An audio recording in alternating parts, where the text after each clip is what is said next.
하루 반나절 넘게 물질에서 따온 귀한 전복인데 그걸 훔쳐가 전복 사진을 찍고 싶다고 해서 기껏 허락해줬더니 은혜를 도둑질로 갚는 중국 관광객들에게 제주도민들이 분노하고 있습니다. 제주 해녀들의 삶을 촬영하러 온 BBC 문화 전문 기자도 전복을 훔치다가 잡힌 중국인들의 모습에 어이없어 하는데요. 지금 제주에서는 무슨 일이 일어나고 있는 걸까요? 사연 들으시기 전 구독과 좋아요 한 번만 부탁드리겠습니다. 안녕하세요.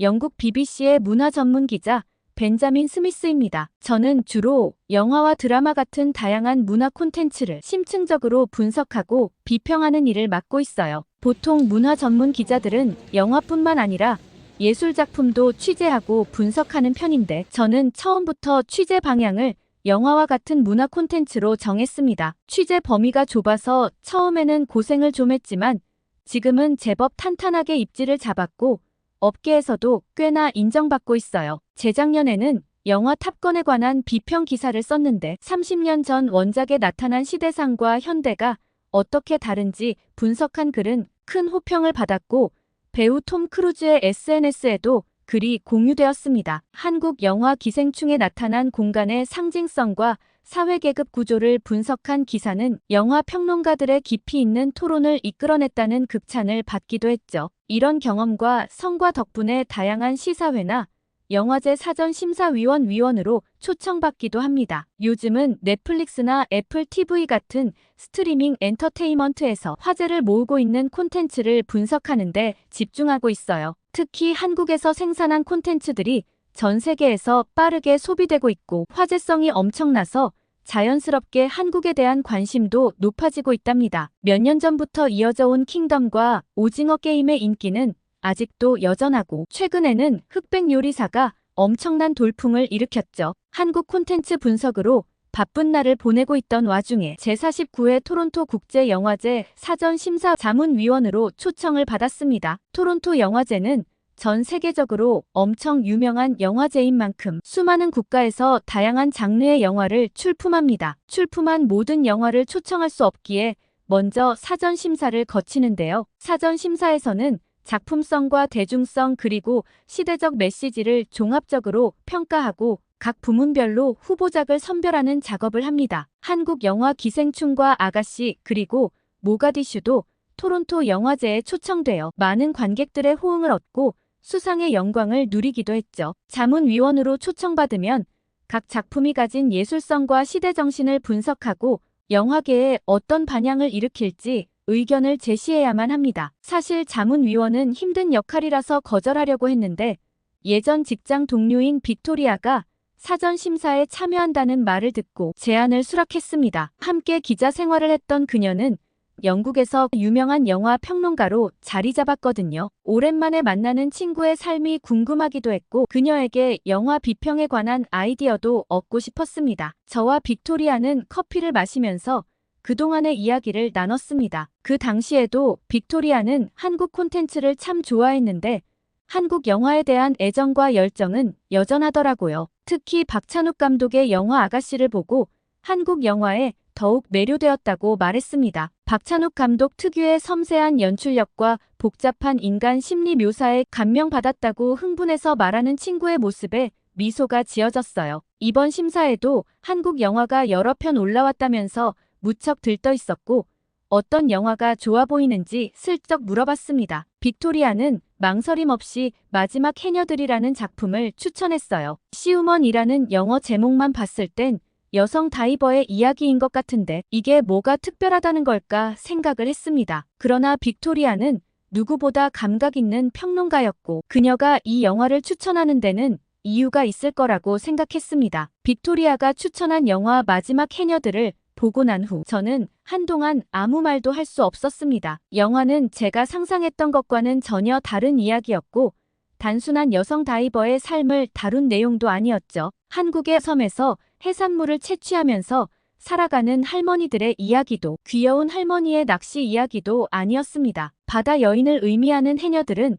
사실 엄청난 에너지를 내뿜는 사람들이었어요. 한국계 미국인 영화감독 김은 마지막 해녀들을 통해 제주 해녀들의 이야기를 전 세계에 들려주고 싶었다고 합니다. 저를 먹먹하게 했던 장면은 산소통 하나 없이 깊은 바다에 들어가서 해산물을 캐는 할머니들의 모습이었어요. 주름진 얼굴에 맺힌 물방울과 땀방울, 그리고 거친 숨을 내쉬는 모습에 알 수 없는 감정들이 올라왔고 아무 말도 할 수가 없었습니다. 이른 새벽 바다로 향하는 뒷모습과 차가운 바닷물에 몸을 맡기는 모습, 그리고 숨을 참고 바다로 잠수하는 장면들은 정말 강렬했습니다. 영국에 살면서 단 한 번도 본 적 없는 모습이기도 했고 그들의 얼굴에는 표현하기 힘든 삶의 고단함이 담겨 있었거든요. 스쿠버 다이빙을 할 땐 반드시 산소통을 메고 바다로 들어가요. 산소통을 메고 있지만 깊은 바다는 언제나 사람을 두렵게 만듭니다. 바다가 주는 압박감은 말로 표현하기 어려울 정도로 어마어마합니다. 그런데 산소통 하나 없이 바다에 뛰어드는 해녀들의 모습과 차가운 물속에서 2분 넘게 숨을 참으며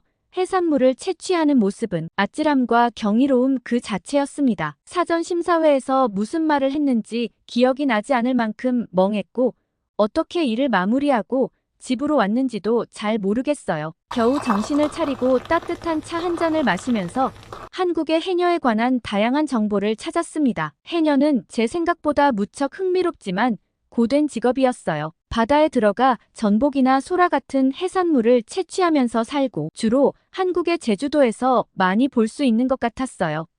한국뿐만 아니라 일본의 미에현과 와카야마현에도 아마라고 불리는 해녀들이 있었어요. 해녀들은 물속에서 작업할 때 고무로 만든 잠수복과 물안경 그리고 호흡을 위해서 물숨이라는 도구를 사용했어요. 바다에서 작업하는 시간은 계절과 날씨에 따라 다르지만 보통 2, 3분씩 잠수를 반복하면서 3, 4시간씩 일을 하더라고요. 그런데 이 일은 제 예상보다 훨씬 더 위험한 일이라는 사실에 놀랐어요. 차가운 바닷물에서 오랜 시간 작업을 하면 저체온증에 걸리기 쉽고 깊은 수심에서는 압력으로 인한 잠수병의 위험도 있었습니다. 게다가 갑작스러운 조류 변화나 기상 악화는 생명을 위협할 수도 있고 해양 생물도 해녀를 위협하는 요소 중 하나였어요. 실제로 몇 년 전 제주 바다에서 물질을 하던 해녀가 해양 생물의 공격을 받아 목숨을 잃은 안타까운 일도 있었습니다. 가장 놀라운 건 대부분의 해녀들이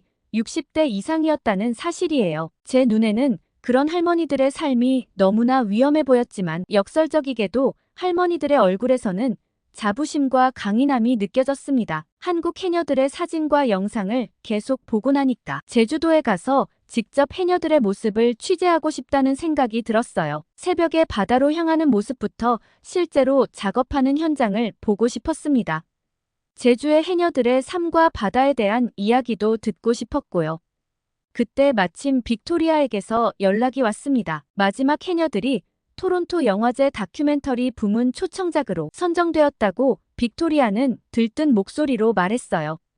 저는 이 타이밍이 정말 완벽하다고 생각했습니다. 세계적인 영화제에 초청된 것도 대단하고 무엇보다 실존하는 사람들의 실제 이야기라는 점이 관객들의 마음을 더 깊이 울릴 수 있을 것 같았거든요. 그리고 지금 제가 당장 해야 할 일도 다이어리에 정리했습니다. 마지막 해녀들의 감독인 수 김과의 인터뷰 일정도 잡아야 했고 한국 취재 승인을 위한 자료도 준비해야만 했죠. 감독이 그랬듯 저도 영국 사람들에게 한국 해녀들을 알리고 싶었습니다. 저희 문화부 팀은 매주 목요일 정기 회의를 하는데 편집장님을 비롯한 문화부 기자들이 한자리에 모이는 시간이죠. 이번에는 제가 다녀온 토론토 영화제 사전 심사가 주요 안건이었고 저는 마지막 해녀들에 관해 자세히 이야기했어요. 산소통 하나 없이 깊은 바다로 들어가는 해녀들의 모습과 그들이 가진 강인한 생명력과 거대한 에너지를 전달했고 편집장님과 팀원들은 놀라움을 감추지 못했습니다. 무엇보다 영국을 비롯한 유럽권 국가에서는 쉽게 볼 수 없는 생소한 광경이라서 더욱 신선했던 것 같아요. 편집장님과 팀원들의 긍정적인 반응을 보면서 저는 직접 해녀들을 취재하고 싶다는 의견을 냈습니다. 편집장님과 팀원들은 좋은 아이디어라면서 호응을 해줬고 좋은 소재를 발견해서 부럽다는 말도 들었습니다. 그때 문화부에서 함께 일하는 켄이 큰 목소리로 반발했습니다. 켄은 일본계 영국인인데 회의를 할 때마다 일본 문화의 우수성만 강조했고 다른 아시아 문화는 일본 문화의 아류작이라는 발언을 자주 했어요. 그리고 문화부 기자임에도 다양한 문화에 관한 기사보다는 항상 일본 문화의 우수성을 강조하는 기사만 써서 편집장님께 불려가서 혼난 적도 한두 번이 아닌 사람이었죠. 켄의 태도를 언짢아 하고 불편해하는 사람들이 많았지만 팀의 분위기를 해치지 않기 위해 대부분 참아 넘기곤 했죠. 팀원들의 표정이 싸늘하게 굳어진 걸 아는지 모르는지 켄은 영국 사람들이 한국에 관심이 많으니 한국 취재를 가서 기사 조회수를 올리고 싶은 거 아니냐며 저에게 비아냥거리기 시작했어요.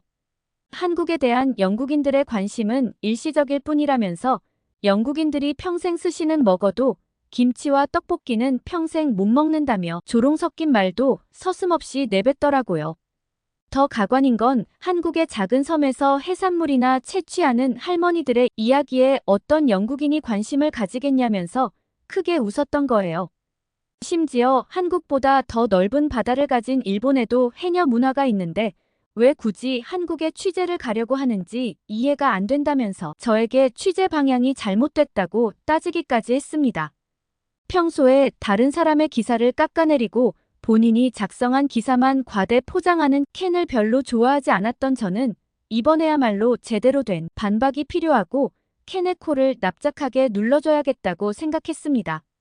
저는 켄에게 일본에도 해녀 문화가 있다는 사실을 알고 있다고 말했습니다. 하지만 일본 해녀들은 한국처럼 임팩트 있는 모습이 없다고 말했어요.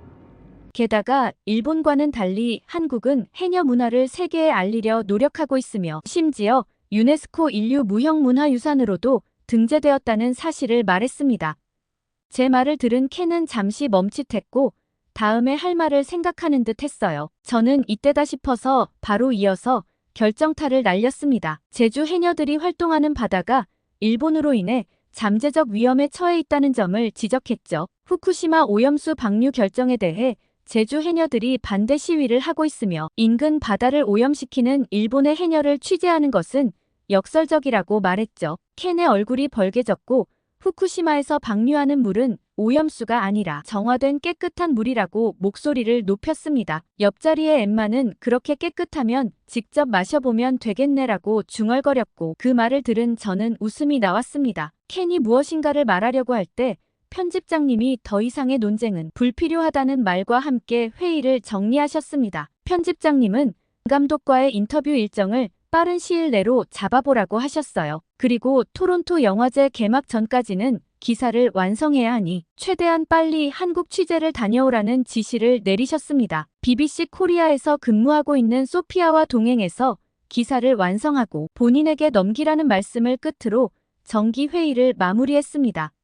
감독과의 인터뷰는 시차 때문에 새벽에 진행했습니다. 미국에서 새로운 영화 작업 중이라 직접 만나기는 어려웠지만 화면을 통해 얼굴을 써 이야기를 나눌 수 있었습니다. 감독은 해녀들의 진정한 모습을 담아내고 싶었다고 했어요. 흔히 뉴스에서는 해녀를 나이든 여성들이 하는 고된 직업으로만 다루지만 실제 해녀들은 자신의 일을 사랑하고 즐긴다는 점을 강조했습니다. 해녀들의 일상을 있는 그대로 보여주고 싶었다는 감독의 말에서 진정성이 느껴졌습니다. 감독은 8살 때 제주도 여행에서 처음 해녀를 만났는데 그녀들의 대담하고 자신감 넘치는 모습에 매료되었다고 합니다. 10년 전에도 해녀들을 만날 기회가 있었는데 그때 84세였던 해녀 한 명이 자신들이 마지막 해녀가 될 것 같다고 툭 던진 한마디가 가슴에 깊이 남았다고 해요. 그 순간 누군가는 이들의 이야기를 기록으로 남겨야 한다고 생각했대요. 영화에 출연한 박인숙 할머니는 매일을 바다에 살았는데 자신들의 삶이 영화에 나온다는 게 영광이라면서 웃었다고 합니다. 감독과의 인터뷰에서 인상 깊었던 건 기후변화와 해양 오염에 대한 해녀들의 목소리였습니다. 처음 바다에 갔을 때는 소라와 전복 그리고 문어가 정말 많았는데 지금은 오염 때문에 해산물을 찾기 힘들다고 해요. 후쿠시마 오염수 방류 이후에는 죽어있는 소라를 발견하는 일도 잦아졌다고 합니다. 감독은 해녀들과 인터뷰할 때마다 환경 문제에 대해 강렬하게 말했다고 해요. 그들의 눈으로 직접 바라보는 기후 변화와 해양 오염을 반드시 영화에 담고 싶었다고 했습니다. 촬영을 하는 와중에 후쿠시마 오염수 방류가 시작됐는데 이에 맞서 싸우는 해녀들의 의지도 영화에 담았다고 합니다. 인터뷰를 마치고 기사를 작성해 편집장님께 보냈고 바로 승인을 받았습니다. 이제 제주에 가서 그들의 삶을 직접 볼 수 있다는 생각에 가슴이 두근거렸어요. 한국 BBC 특파원인 소피아와는 인천국제공항에서 만나기로 했습니다. 제주공항에서 바로 만나고 싶었는데 소피아의 일정도 있었기 때문에 인천에서 제주로 함께 이동해야만 했죠. 한국에 도착해서 숙소 위치를 물었는데 소피아는 숙소에 머무는 시간이 워낙 짧아서 숙소는 따로 예약을 하지 않았다고 하더라고요. 그 순간 그럼 길거리에서 밤을 지새워야 하나 생각을 했는데 소피아는 찜질방에 가서 씻고 잠깐 눈을 붙이자고 했습니다. 영국에서 말로만 듣던 찜질방에 가본다는 생각에 긴장되면서도 설렜습니다. 입구에서 팔찌로 된 열쇠와 황토색 옷을 받았는데 모든 사람이 같은 옷을 입은 모습이 생소하면서도 재미있었어요. 한국 사람들은 열쇠 팔찌로 머리를 묶고 있길래 저도 따라서 해봤는데 머리끈처럼 머리가 잘 묶여서 신기했어요. 따뜻한 탕에서 몸을 녹이고 목욕탕 안에 있는 사우나에 들어갔는데 너무 좋았어요. 핀란드에 여행 갔을 때도 사우나를 체험했는데 핀란드의 건식 사우나와는 완전히 딴판이었습니다. 한국 사우나는 습식이라서 더 뜨거웠고 눈에 들어갈 정도로 땀이 많이 흘렀어요. 땀이 흐르고 덥고 숨막히는 느낌도 들었는데 이상하게 개운했고 피부톤이 환해진 것 같았어요. 따뜻한 찜질방에 누워서 잠깐이나마 눈을 붙이니 10시간이 넘는 비행 피로가 싹 풀리는 기분이었죠. 영국에서 찜질방 사업을 하면 대박 날 수도 있겠다는 생각을 잠깐 하면서 제주행 비행기를 탔습니다. 인천공항 못지않게 제주국제공항도 웅장했고 곳곳에는 제주만의 아기자기한 모습이 있고 세련된 느낌이었어요. 공항 곳곳에 제주를 상징하는 도라르방과 귤 모형이 있었고 제주 자연을 모티브로 한 디자인이 아름다웠습니다. 특히 외국인 여행객을 위한 서비스가 잘 되어 있었어요. 공항 곳곳에 8개 국어로 된 안내판이 있었고 외국인 전용 안내 데스크에는 외국어 소통이 가능한 직원들이 있었죠. 택시와 공항버스 그리고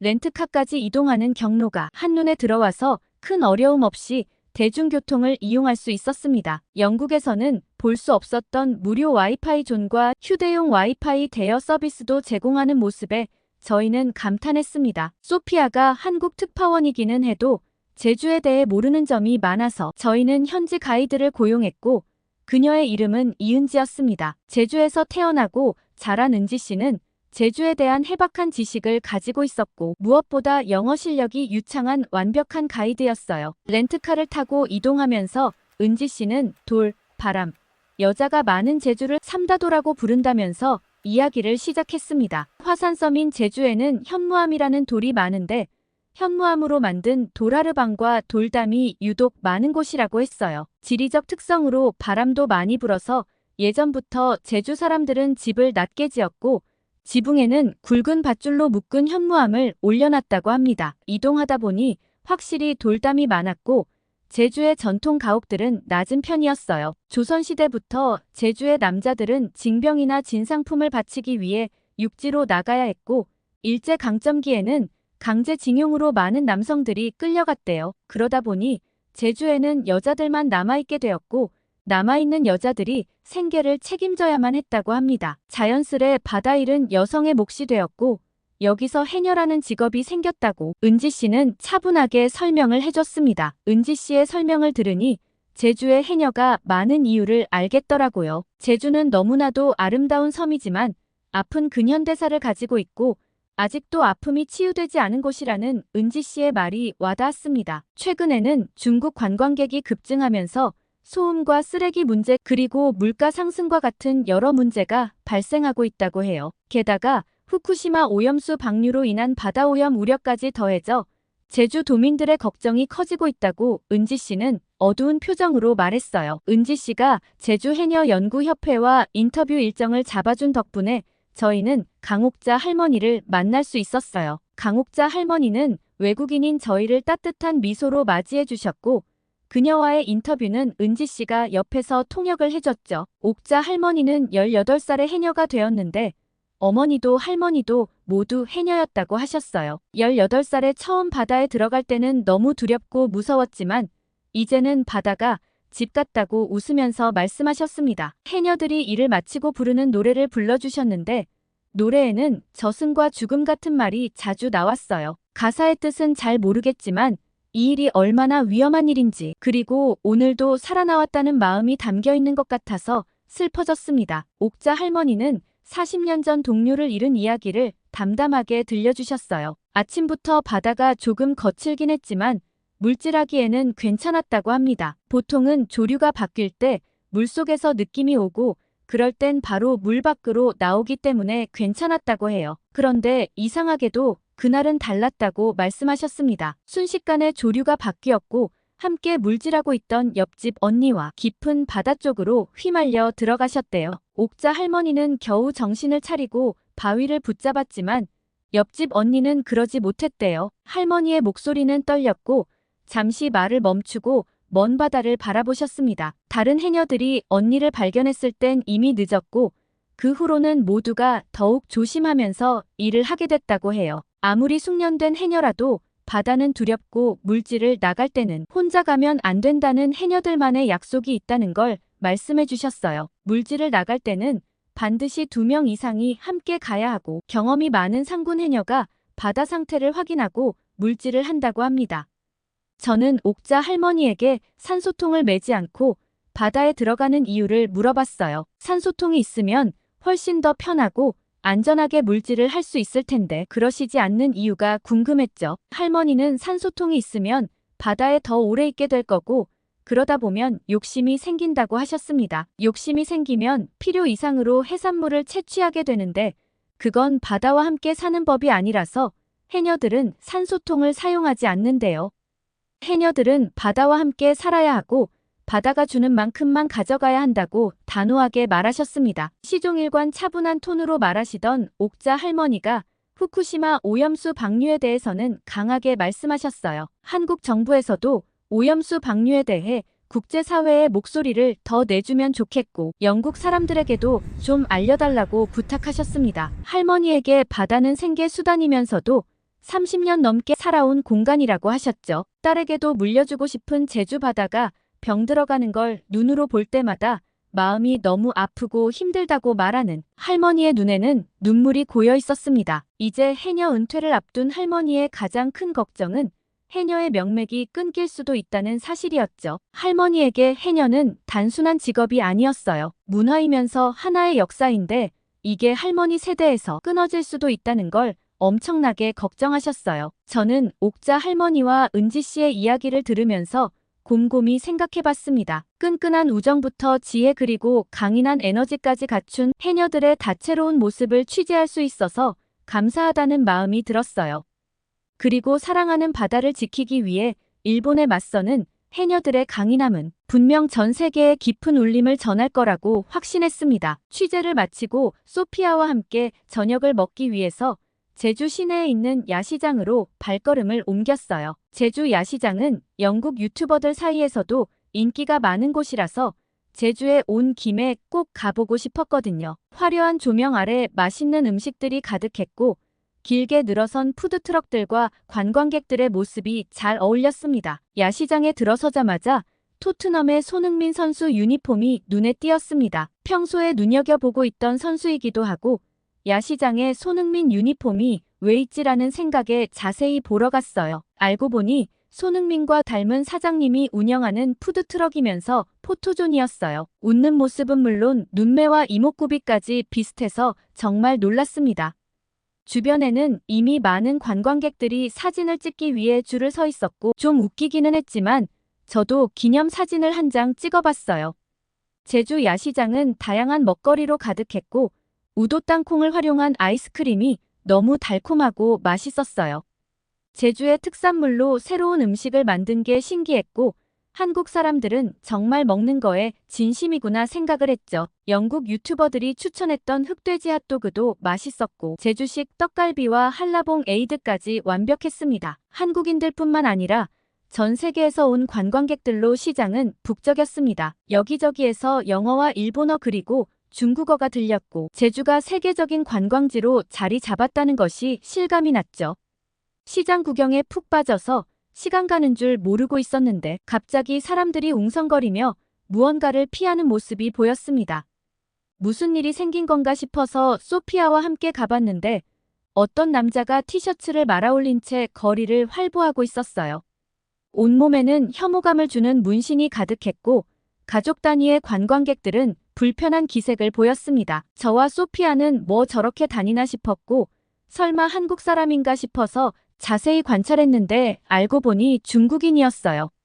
은지 씨가 제주도민들이 중국 관광객들의 무례한 행동으로 고충을 겪고 있다던 이야기가 떠올랐죠. 시장의 상인들은 이런 일이 처음이 아닌 듯 고개를 가로저었고 모두가 지친 표정을 짓고 있었습니다. 중국 관광객의 민폐는 전 세계적인 이슈라는 생각과 함께 영국에서 본 무례한 중국 관광객들이 떠올랐어요. 그들은 관광 명소를 훼손하거나 공공장소에서 무례한 행동을 했고 많은 유럽권 국가에서도 이 문제를 심각하게 다루고 있었죠. 특히 스위스는 일부 관광 명소에 중국 관광객 출입을 제한하기도 했습니다. 소피아는 이런 문제를 BBC 뉴스 코리아에서도 여러 번 다뤘다고 알려졌어요. 아름다운 제주의 자연 환경과 관광 문화가 중국 관광객의 민폐 행동으로 훼손되고 있는 걸 보니 안타까웠습니다. 결국 상인연합회 사람들이 몰려왔고 한참 동안 실랑이를 벌이다가 그 중국인은 겨우 옷을 제대로 입었습니다. 하지만 야시장의 즐겁고 평화로운 분위기는 이미 엉망진창이 되었죠. 소피아는 제주 상인들이 중국 관광객 때문에 힘들어한다고 들었는데 눈앞에서 보고 나니 정말 믿기지가 않는다면서 한참을 이야기했습니다. 영국으로 돌아와서 해녀들의 모습을 있는 그대로 글로 썼고 편집장님에게 보여드렸어요. 편집장님은 한참을 집중해서 읽으셨고 만족스러운 표정으로 오케이 사인을 주셨습니다. 옥자 할머니 얼굴을 클로즈업해서 찍은 사진과 함께 기사를 업로드했어요. 깊은 주름이 진 할머니의 얼굴에는 강인한 에너지와 자부심, 그리고 고단함이 그대로 녹아 있었고 많은 사람들의 찬사를 받았습니다. 글을 쓰는 이 순간에도 옥자 할머니의 얼굴이 선명하게 떠오르네요. 토론토 국제영화제에서 마지막 해녀들은 다큐멘터리 부문에서 호평을 받았고 애플TV에서 독점 계약했다는 소식도 들었습니다. 얼마 전 애플TV로 한 번 더 마지막 해녀들을 감상했고 제가 만난 할머니들의 얼굴이 영화에 나오니 뭉클하고 반가웠습니다. 그녀들의 바람대로 해녀의 명맥이 끊기지 않기를 그리고 제주 앞바다가 더 이상 오염되지 않기를 바라면서 글을 마칠게요. 오늘의 사연 어떠셨나요? 유명한 영화제에서 한국 영화가 선전하고 있는 것 같아서 자랑스럽습니다. 이번 사연을 통해 저도 마지막 해녀들이라는 영화에 대해 알게 되었는데요. 기회가 된다면 꼭 한번 보고 싶다는 생각이 들었는데 여러분은 어떤 생각이 드셨나요? 오늘의 이야기가 좋으셨다면 구독과 좋아요 한 번만 부탁드립니다. 여러분의 클릭 한 번이 저에게는 정말 큰 도움이 됩니다. 저는 다음번에 더 감동적인 사연을 가지고 올게요. 여기까지 감동 공식이었습니다. 오늘도 감동 가득한 하루 보내세요.